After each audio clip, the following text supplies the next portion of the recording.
Shalom. The Catholic Bible reading is out today is April 22, 2024, Monday.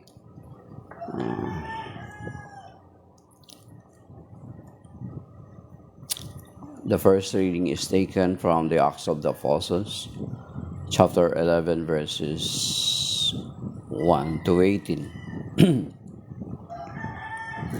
Now the apostles and the brothers who were in Judea heard that the Gentiles had accepted the word of God.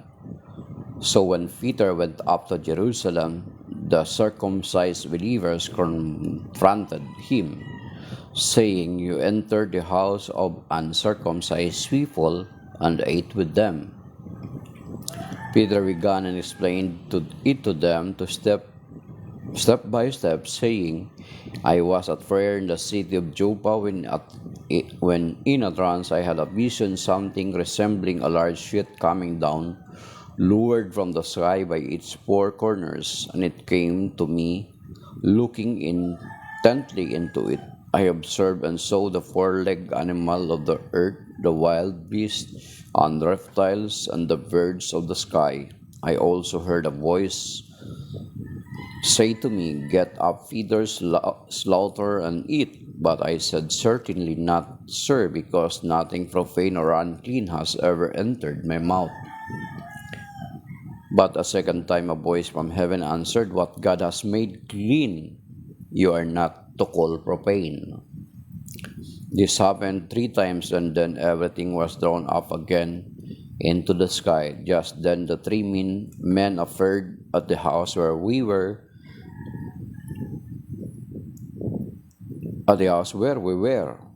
who had been sent to me from Caesarea. The Spirit told me to accompany them without discriminating. These six brothers also went with me, and we entered the man's house. He related to us how he had seen the angel standing in his house, saying, 'Send someone to Joppa and Simon, who is called Peter, will speak words to you by which you and all your household will be saved.'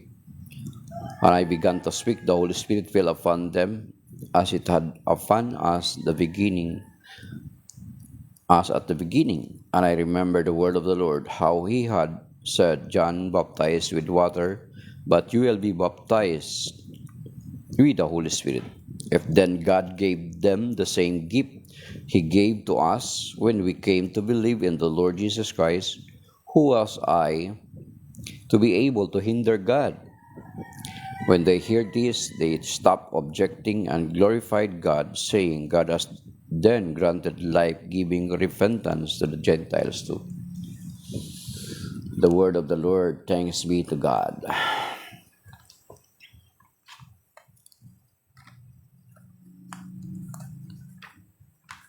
Psalm 42. Psalm 42.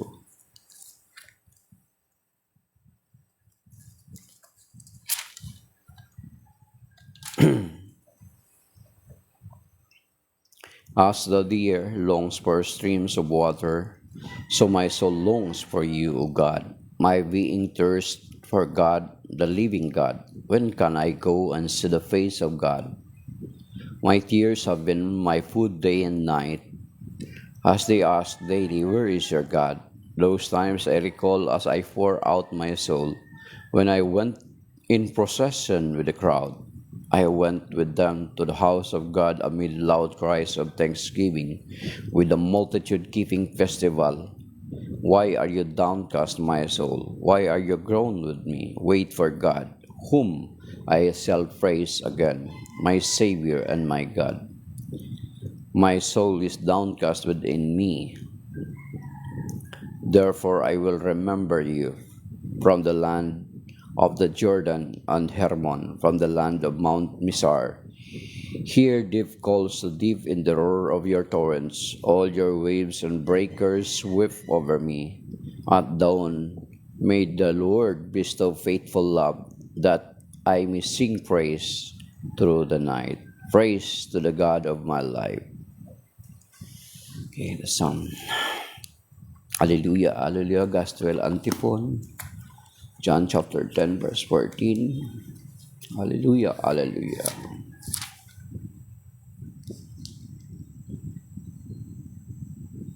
I am the good shepherd, and I know mine, and mine know me. Hallelujah, hallelujah.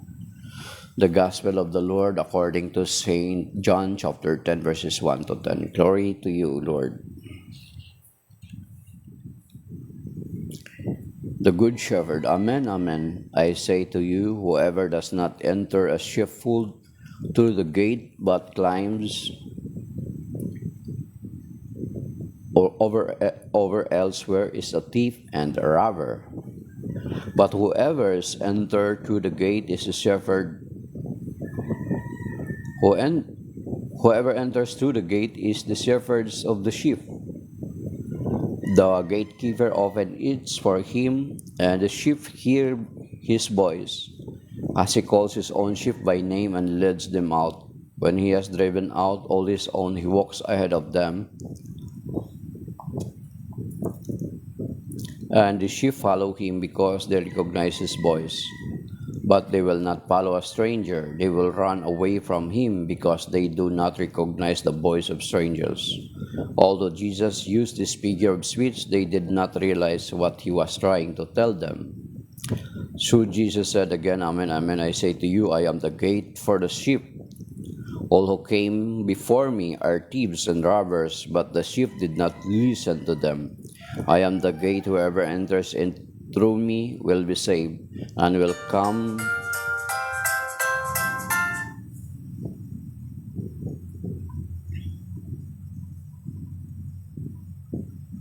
All who came before me are thieves and robbers, but the sheep did not listen to them. I am the gate. Whoever enters through it will be saved, and will come and go out and find pasture. A thief comes only to steal and slaughter and destroy. I came so that they might have life and have it more abundantly. The Gospel of the Lord. Praise to you, Lord Jesus Christ. So, shalom, my dear brothers and sisters, a blessed Monday. So, yesterday we celebrated in our Catholic faith, we celebrated the Good Shepherd Sunday. So today is the gospel, the same gospel, ang pinagkuhanan sa John chapter 10. So ang Panginoon ay nagpapakilala na siya ang mabuting pastol. So kahapon ay senior ko rin po yung pagiging mabuting pastol ng Panginoon. Makikita natin dito sa gospel na siya daw yung gate, sabi niya. And then, siya yung pintuan ng mga tupa. Kasi sabi sa narinig ko before, na ang konteksto daw nito, ang mga pastol noon, kapag meron silang mga yungib na paglalagyan ng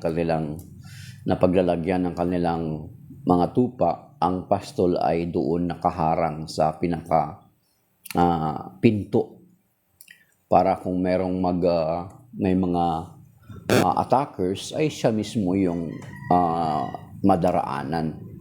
So kumbaga son talagang hindi talagang mabuting pastol ang Panginoon, kasi kumbaga son yun yung sinasabi niya kahapon sa gospel na inaalay ng mabuting pastol ang kanyang buhay sa mga tupa, kasi kung may attackers, natural siya una ang ma-harm.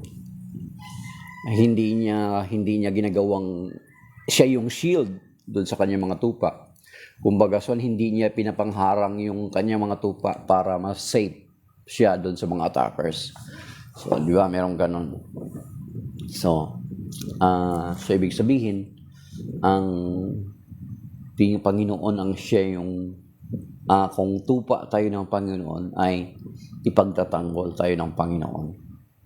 So, yan yung kaya kapag mag-pray tayo, Lord, you are my good shepherd, di ba? Ibig sabihin, ini-entrust natin yung sarili natin sa Panginoon na ingatan tayo ng Panginoon. Kasi kung good shepherd siya, kinikilala natin siyang good shepherd, ibig sabihin, kasama tayo dun sa mga inaalagaan ng Panginoon. Di ba? Kung babasahin natin yung Psalm 23, the Lord is my shepherd. Ang ganda nun eh. Then, siya rin daw ang pintuan at ang nauna sa kanya ay mga nauna sa kanya ay ang mga robbers, sabi niya. Maybe he's referring to mga nire-refer niya yung mga Sadduceo, mga Escriba at mga Pariseo na kalimitan ay kumbaga parang ginagawa lamang gatasan yung mga tupa. Yung pinapakinabangan lang, di ba? Merong ganon. Pinapakinabangan lang yung mga tupa. Pero wala talagang concern sila sa mga tupa kasi hindi naman kanila yung tupa. Then dito sa basahin na sa Tagalog. Kung minsan binabasa mga kapatid, binabasa ko sa English kasi dito sa TikTok, though hindi mo naman ma-expect ang lahat ay makikinig or manonood sa iyo kasi though napakalawak itong narating ng TikTok, pero yun nga sinasabi ko, every time I share here sa TikTok ay kinoconsidered ko na parang Preaching in the Wilderness series. Bagamat kung titingnan mo kapag magla-live ka, maraming mga pangalan na nagpa-flash din sa screen, but it does not mean na nakikinig sila sa'yo. They are just passing by and then finding another live or videos to watch. So, ganyan. So, yan, kagayan yan. Ilan, dami-dami pong mga pangalan nagpa-flash.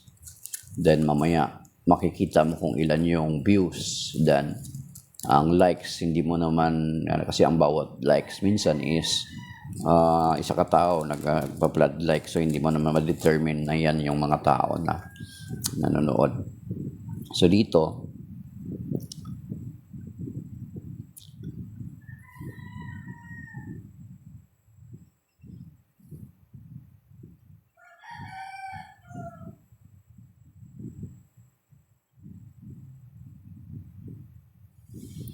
ang mabuting pastol, ang sabi niya ay ang pastol, ang totoong pastol ay pinapakinggan ng mga tupa ang kanyang tinig.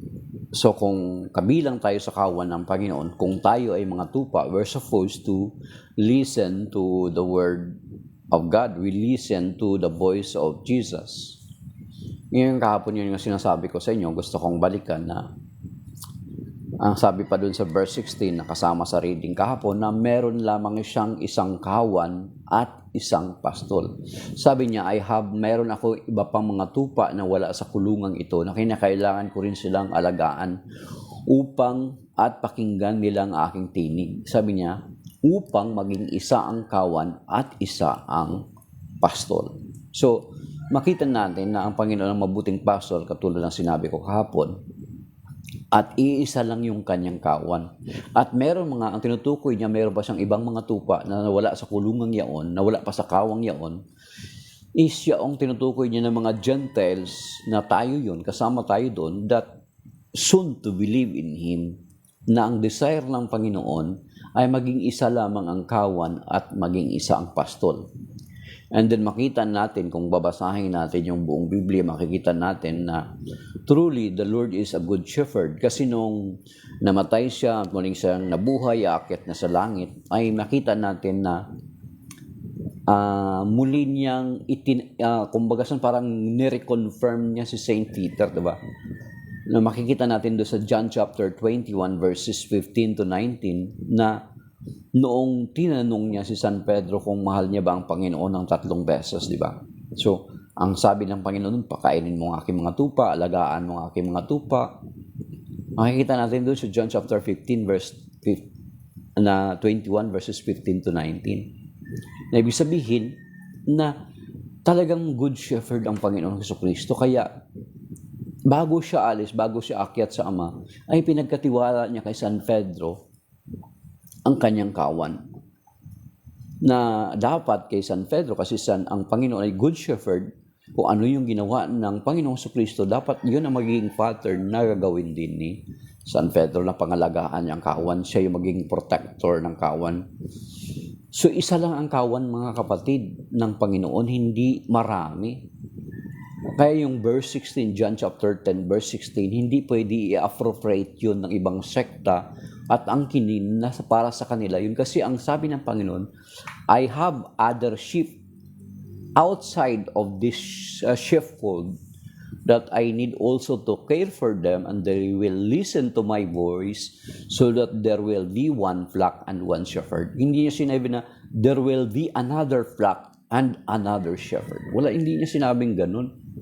So very clear na parallel ito doon sa sinabi ng Panginoong Jesucristo sa Matthew chapter 16. Na nung sinabi niya, sabi niya, Matthew 16 verse 13 to 20, sinabi niya kay Peter na, sabi niya, thou art Peter, and upon this rock I will build my church.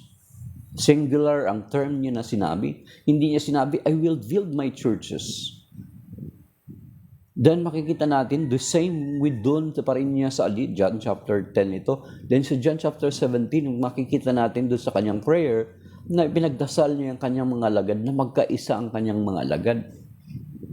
He never intend na magiging kanya-kanya ang kanyang mga alagad. As a matter of fact, ang pagkanya-kanya ng mga alagad, ito makikita natin sa verse 10. Sapagkat naparito ang magnanakaw, he is referring to the devil, upang pumatay, magwasak. Yes, John chapter 10 verse 10, basahin natin. Kaya lamang pumunta rito ang magnanakaw ay upang magwasak, upang magnakaw, pumatay at magwasak. Naparito ako upang ang mga tupay magkaroon ng buhay, isang buhay na ganap at kasiyasiya. So yung first part nitong John chapter 10, na kung ang pagpunta rito ng Panginoon para sa ating buhay para maging ganap at kasiyasiya, yet the devil comes also to destroy us, to kill and steal and to destroy. Kaya nga, he never intend na ang kanyang simbahan ay watak-watak or kanya-kanya. Kung nagkakanya-kanya sa kasalukuyan, kung makikita natin ngayon, kung makikita natin sa kasalukuyan na parang nagkakanya-kanya, watak-watak ng simbahan, it is not the will of the Lord. It is not God's work. It is the devil's work. Very clear sa John chapter 10, magwasak. Kasi ang technique ng devil, isa sa technique ng devil na ancient technique niya, is divide and conquer. Kasi kung watak-watak na tayo, hindi na tayo kakaisa, na madali na lang niya tayo sirain, even sa family, di ba? Napakadaling sirain kapag i-divide mo na kayo, then sa kanya kayo pagharian. Kasi you cannot unify. Hindi kayo na magkapag-agree on something else kasi divided na kayo eh. Then paano pa saan pa yung lakas nyo? Wala na.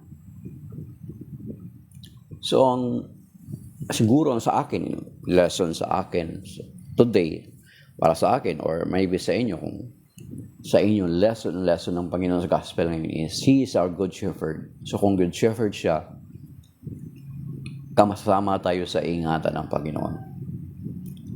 So, kilalanin natin siyang good shepherd. At ang good shepherd na ito, kumbaga sa Juan is, siya yung nangunguna sa atin. Ibig sabihin, hindi tayo yung nangunguna sa Kanya. Kaya nga may prayer tayo na, di ba? Thy will be done. Hindi yung our will be done. At isa pa, na kung tupa tayo ng Panginoon, kung kabilang tayo sa kawan ng Panginoon at Kanyang mga tupa, we are supposed to listen to His voice. Or else, para tayong mga kambing. Di ba? Baka, alam natin ang mga tupa.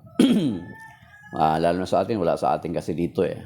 Wala tayong mga tupa. Pero sa ibang bansa, sa Israel, sa mga Middle East, ay meron silang mga shepherd. Ang shepherd daw ay pag tinawag niya yung kanyang mga tupa, ay makikinig ka agad yun, lalapit ka agad yun.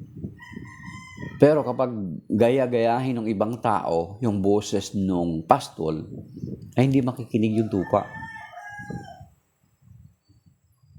Yan. Ganun daw yun. Kahit gaya-gayahin mo yung sinabi ng pinakatotoong pastol, hindi ka pakikinggan ng tupa. So, ang mga tupa ay nakikinig sa tinig ng kanyang pastol. So, kung talagang totoo tayo nakikinig sa pastol natin, then we are supposed to be in one sheepfold. Hindi ka pumupunta kung saan pang kawan. Kasi isa lang yung kawan ng Panginoon. Historically, kung babasahin natin yung kasaysayan, from the first 1,000 years, the church that exists is only the Catholic Church. Di ba, masakit na katotohanan yun. Hindi matatanggap ng ibang mga nasa ibang sekta yan. Then, kailan lang ba nagsilutangan na parang kabote ang ibang mga sekta? Is noong panahon ni Martin Luther, isang Augustinian monk, isang Augustinian na pari, na lumabas sa pagiging Katoliko.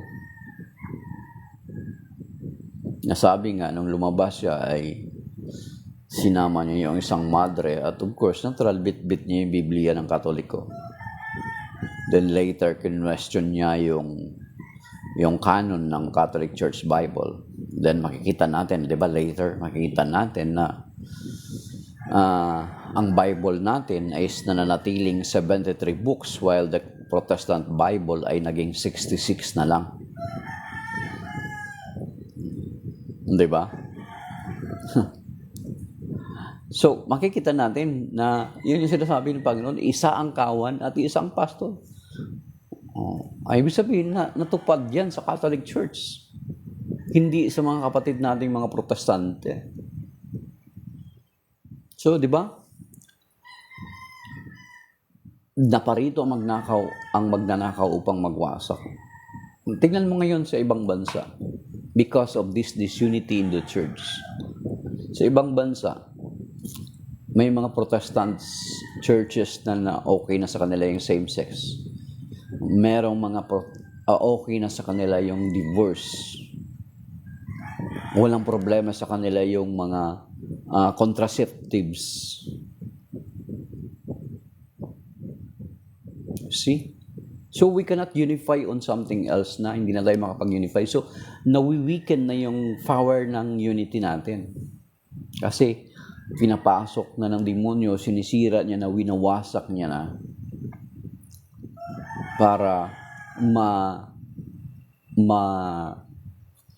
makuha niya yung agenda niya, maipasok niya yung agenda niya. Samantala, ito ang mabuting pastor na Panginoon natin ay bago siya umalis at tumakyat sa langit, ay may pinagkatiwalaan siya na magpatuloy na kakalinga ng kanyang kawan. At yun ay si San Pedro.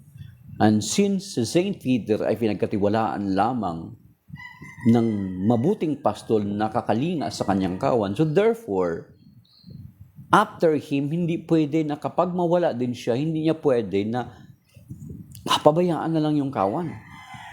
Kaya nga, kung titingnan natin ang kasaysayan ng simbahan, ng Catholic Church, ng simbahan, is from Saint Peter, after Saint Peter, there is another shepherd that tends the flock of the Lord Jesus Christ. Then after him, since na ipinagkatiwala lang sa kanila yung kawan ng Panginoon, there must be another shepherd to take care of the flock. Kaya meron tayong tinatawag na apostolic succession. Meron tayong papacy from Saint Peter up to Saint Peter today is 266 na yung ating folk. Kasi ipinagkatiwala lang ng Panginoon yung kanyang kawan kay San Pedro. So therefore, Saint Peter must choose also another shepherd to take care the flock of the Lord Jesus Christ. And so on and so forth. That is why nakarating tayo ngayon na meron na tayong 266 pope. Kaya ganun. Hindi pinlano ng Diyos na tayo ay magkanya-kanya. Di ba? Kahit basahin natin sa Ephesians chapter 4, verse 5 to 6. Ito, paulit-ulit lang din ito sinasabi na ang sinasabi doon sa Ephesians chapter 4, verse 5 to 6 na one faith, one baptism. Isang pananampalataya, isang pagbibinyag, isang Panginoon. Sa Ephesians chapter 4, verse 5 to 6, basahin niyo yung Bible, buksan niyo kung ayaw niyong maniwala. Sabi dito, may isa lamang Panginoon, isang pananampalataya at isang bautismo. You see? Then, in Matthew 16, I will build my church. Then, doon sa John 10:16, may isa lamang, mayroon siyang ibang mga tupa na wala pa sa kulong yaon na kailangan ko rin kalingain upang maging isa ang kawan at isa ang pastol. Hindi kanya-kanya, mga kapatid. Diba? Nakakalungkot ngayon, mga kapatid natin, nakapagbasa lang ng Bible. Yun, nagpa-register na ng sekta doon sa sek.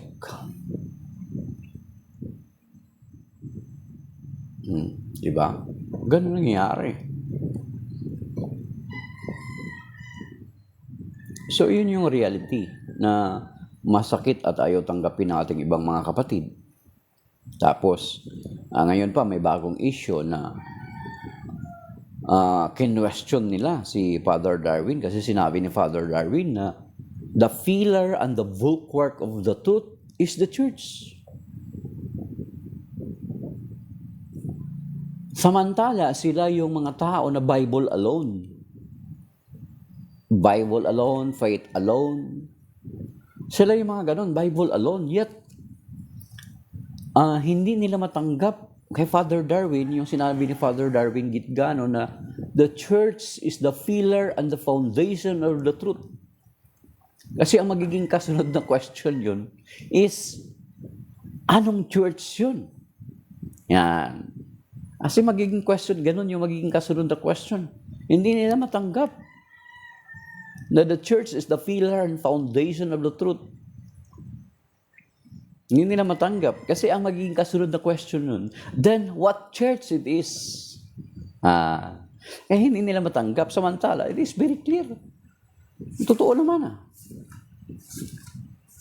Sa 1 Timothy chapter 3 verse 15, basahin natin Buksan niyo po yung Bible niyo. 1 Timothy chapter 3 verse 15. Yan, nakita niyo ba sa Bible niyo?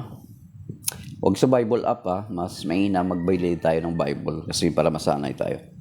Sabi dito sa 1 Timothy chapter 3 verse 15, but if I should be delayed, you should know how to behave in the household of God, which is the church of the living God, the pillar and foundation of truth. You see? Kinote lang naman ni Father Darwin yung 1 Timothy 3:15. Nag-react sila kaagad. Mali daw si Father Darwin. Samantala, dito Bible alone sila. Bakit hindi nila paniwalaan to? Bakit alaw? Isa sa reason na naisip ko bakit hindi nila paniwalaan, ayaw nila tanggapin. It is because sa magiging kasunod na question, what church it is. Diba? Hindi rin to referado kay Eli Soriano or sa ibang mga sekta na gumagamit ng Church of God na pinarehistro sa Securities and Exchange Commission. Hindi lang naman si Eli Soriano ang gumagamit ng Church of God. Marami po. Napakarami. Kahit i-search sa Google. Church of God. Ang dami pong gumagamit ng Church of God. Yung 1 Timothy 3:15, it is not referred or tumutukoy sa sekta ni Ginoong Eli Soriano. Sinulat ito ni Saint Paul noong unang siglo kay Timoteo. The first century. Ngayon, kung titingnan natin yung sabi ko nga sa inyo, for the first 1,500 years, for the first 1,000 years, there is only one church that exists. And that is the Catholic Church. So therefore, the pillar and foundation of the truth is the Catholic Church. Kaya ayaw tanggapin ng mga kapatid natin sa ibang sekta, yung 1 Timothy 3:15. Kasi ang magiging kasunod na question is, what church it is na tinutukoy? Is it referred to Soriano's church or to other churches and denomination who uses the title Church of God? No, of course, ang sagot doon is no. Because alam naman natin kung kailan lang sila nagsimula. Then, ang Catholic Church, makikita natin sa kasaysayan that from the very beginning, the church that only exists is the Catholic Church. Diba? Whether they like it or not, kaya ino-oppose na yung sinasabi ni Father Darwin na the pillar and foundation of the truth of the church. Kasi kung titingnan natin, sa pasimula, di ba? Nagtatag ang Panginoon ng Iglesia. Then sa Matthew chapter 28, makikita natin dun sa Great Commission. Sinabi niya, go to all the world and preach the good news, baptizing them in the name of the Father, the Son, and the Holy Spirit, and teaching them to observe what I have commanded you. So yung simbahan ang inutusan na mangharal.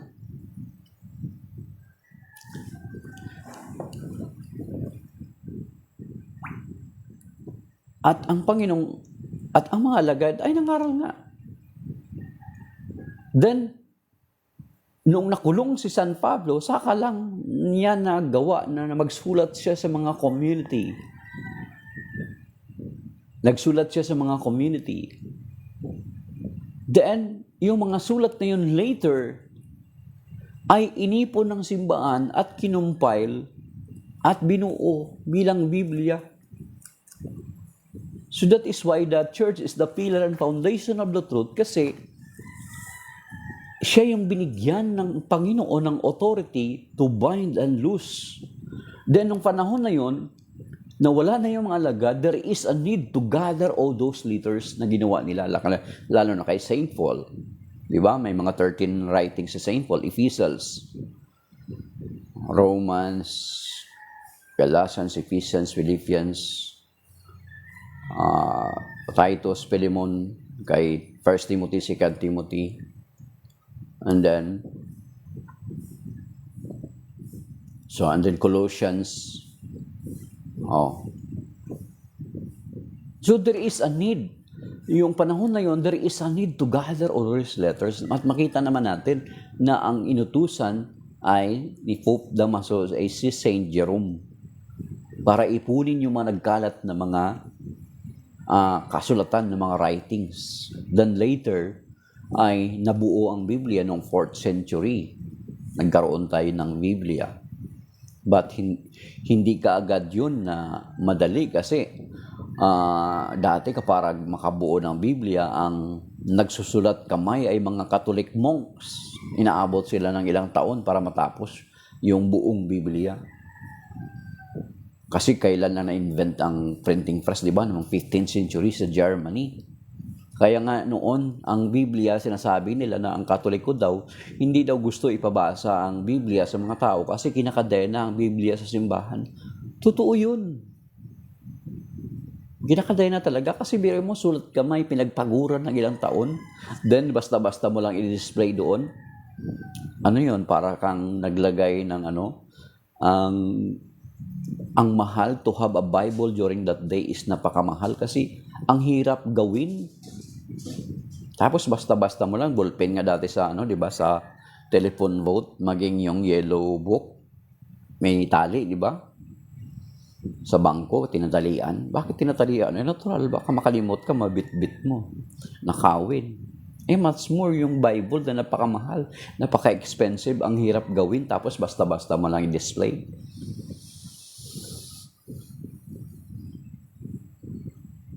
Or natural, baka nakawin ng protestante, pag nagbasa ng Bible, magtayo na ng sariling sekta.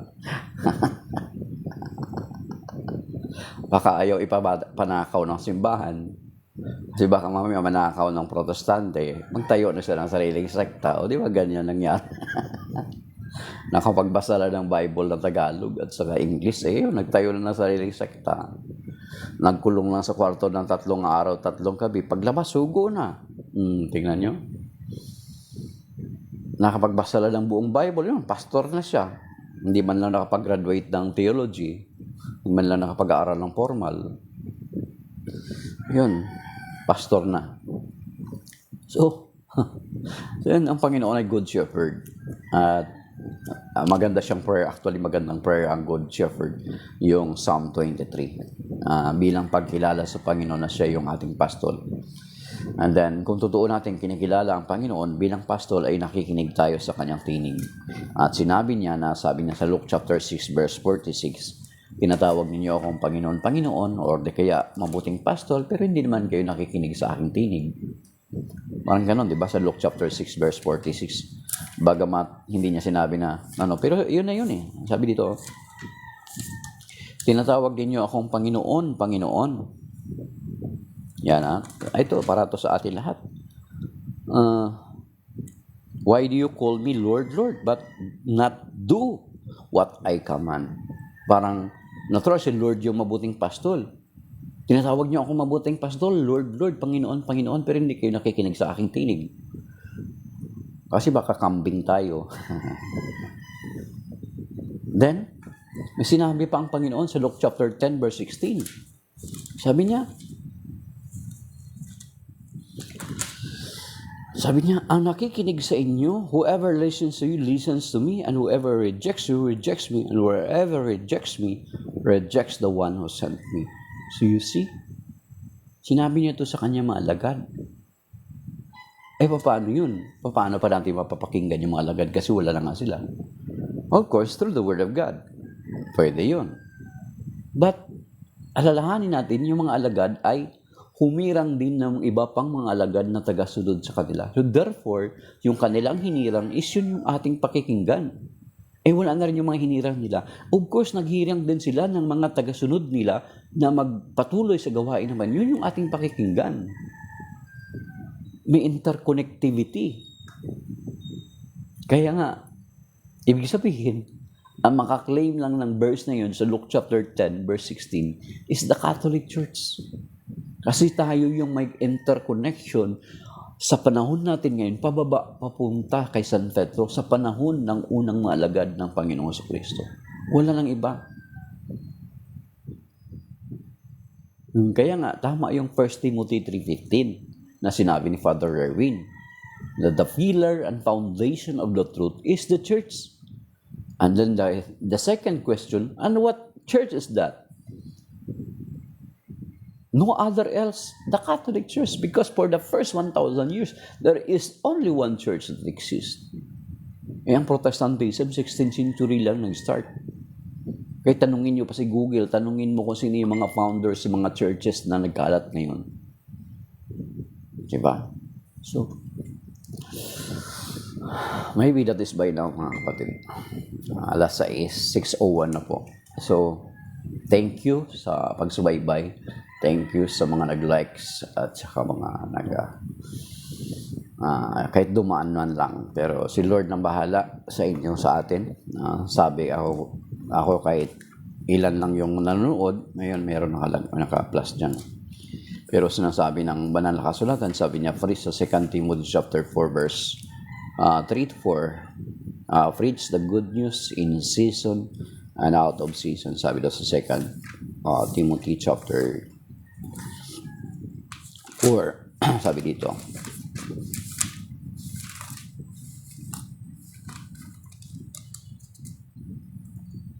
Yan dito.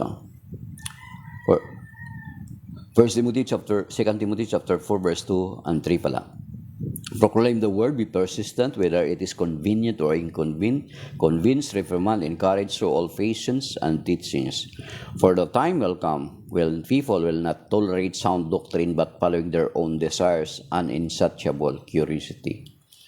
Will accumulate teachers and will stop listening to the truth and will be diverted to myths. So yan. Kaya nga, tuloy lang kahit walang yun yung nagpapatuloy lang. Hello, sorry po.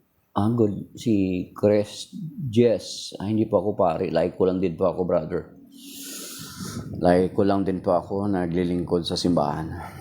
Na nagsisikap na kahit paano is makapagbahagi ng salita ng Diyos.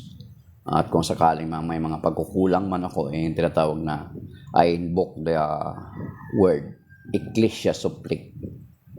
The church will supply. So, like ko lang po ako mga kapatid, naglilingkod po kami dito sa aming parokya. And then sa isang samahan na pinapangasiwaan namin na programa ng parokya, yung Parish Renewal Experience or PREX. So, maybe that is by now mga kapatid. Kaya nga, ito ang lesson natin sa ating ngayong sarili. Ako ba ay tupa ng Panginoon? Kabilang ba ako sa kawan ng Panginoon? Kung ako ay tupa at kabilang sa kawan ng Panginoon, so ay nakikinig ba ako sa tinig ng aking pastol? Ang Panginoong Kristo? Wala na yung Panginoong Kristo na sa langit niya. Naghirang siya ng magiging tagapangasiwa ng kanyang kawan. Una doon si San Pedro, John 21 verses 15 to 19. then wala na si San Pedro. Pero si San Pedro, since na ipinagkatiwala lamang sa kanya, ang kawan ng Panginoon, ay pinagkatiwala niya rin ito sa magiging kasunod na kahalili niya para pangalagaan yung kawan ng Panginoon. The same, yung pinagkatiwalaan ni San Pedro ay humirang din ng tagapangalaga ng kawan ng Panginoon, and so on and so forth until now, which is ang ating mga santo papa, ating mga obispo at mga kaparian. Wala po yung putol. So therefore, dapat pakikinggan din natin sila. Yun yung sinasabi sa Luke chapter 10 verse 16. So, kung kabilang tayo sa kawan ng Panginoon, we are listening to them. We are listening to the Lord. We are obeying the voice of the Lord. Sumusunod tayo sa ating pastor. Hindi tayo, we are not going somewhere else. Or else, maliligaw tayo. Mapapahamak tayo. So, shalom, may God bless us all sa araw na ito, sa Monday nito. Pagpalaingatan tayo ng Panginoon, iligtas niya tayo sa heat stroke, sa mga malulubang mga karamdaman at mabibigat na mga pagsubok sa buhay. Ligtas tayo sa kidney failure, sa stroke, sa alta pressure, hypertension, sa cardiac arrest. Yun yung lagi kong prayer. At conversion ng mga taong ng mga mahal sa buhay ng mga taong humingi ng panalangin sa akin. At sa ating mga mahal sa buhay, patuloy na ingatan at pagpalain ng Panginoon sa araw-araw ng ating buhay. May God bless us and shalom po sa inyong lahat. Thank you and may God bless. Salamat po.